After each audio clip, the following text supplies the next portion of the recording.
सारे करोड़ों बच्चे हैं जो आपका अभी इंस्टाग्राम को दिन में 6 घंटे चला लेंगे।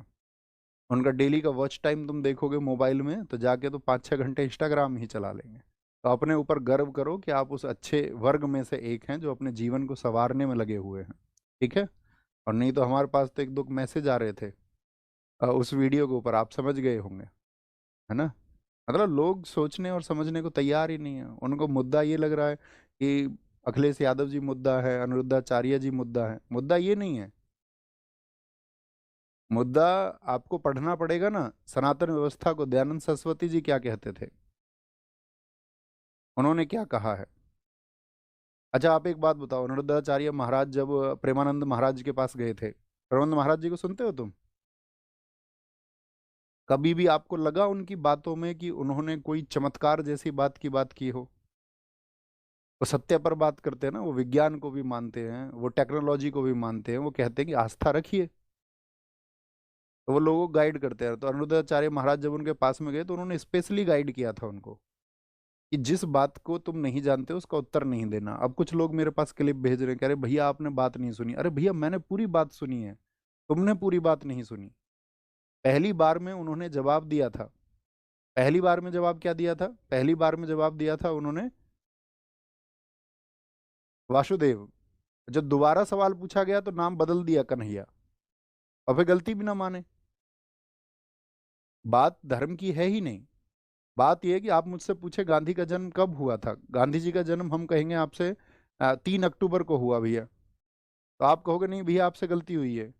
या पहले हम आपको 2 अक्टूबर बता दें सही तारीख और फिर 3 अक्टूबर बता दें, फिर हम क्या कहेंगे? भैया हमको पता नहीं है। तो प्रेमानंद जी महाराज ने उनको यही समझाया कि जब कोई सवाल रहे ना पता हो तो मना कर दो।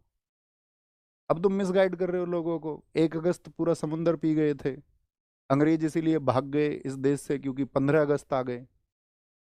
अंग्रेजों ने कहा भागो 15 अगस्त है। तो इस देश को आजाद कराने के लिए 6.5 लाख शहीदों का योगदान है। तो जब आप इस बात को कह देते हैं कि अंग्रेज 15 अगस्त से भाग गए तो हम उन शहीदों को, उन क्रांतिकारियों को बहुत छोटा कर देते हैं।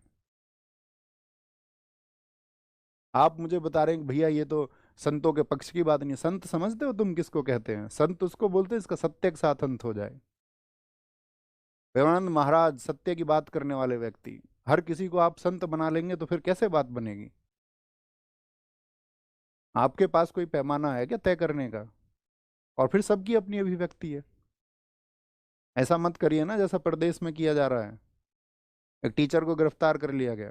पहले तो अभिव्यक्ति थी सबके पास में। भगत सिंह जी ने अंग्रेजी राज में लिखा मैं नास्तिक क्यों हूं। उन्होंने प्रमाण दिया। उन्होंने कहा मैं ईश्वर को नहीं मानता। तो इसका मतलब ये थोड़ी है ब्रिटिश सरकार उनको इस बात के लिए फांसी दे देगी। उनको फांसी हुई राजनीतिक कारणों की वजह से। तो अभिव्यक्ति को रखिए, थोड़ा विचार करिए, सोचिए, समझिए, है ना। और नहीं समझोगे और नहीं सोचना चाहते हो तुम्हारी मर्जी है। दुनिया में सब व्यक्ति सही रास्ते पर नहीं चलते हैं। दुनिया में सारे लोग अच्छे नहीं हो सकते।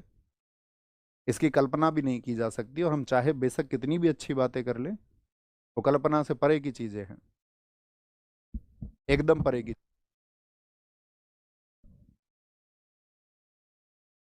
दयानंद सरस्वती जी जब सनातन का प्रचार कर रहे थे, आप जानते हो उन्होंने क्या प्रयास किए हैं इस देश में सनातन व्यवस्था को बहुत जबरदस्त करने के लिए? उन्होंने कहा था कि आपको झूठे चमत्कारों पर प्रहार करना होगा। झूठे चमत्कारों पर, तब आप एक देश बनाएंगे। अगर आप पॉलिटिशियंस के चक्कर में आकर के ये सोचने लगे ना कि नहीं सिर्फ देश जो है एक धर्म का होगा, तो मेरे दोस्त ये मूल्य गलत हैं। पाकिस्तान ने अपना देश धर्म के आधार पर ही बनाया। क्या पाकिस्तान के लोगों को खुशहाली मिली एक धर्म को केंद्रित कर करके बाकी धर्मों को नीचा करके? क्या मिला?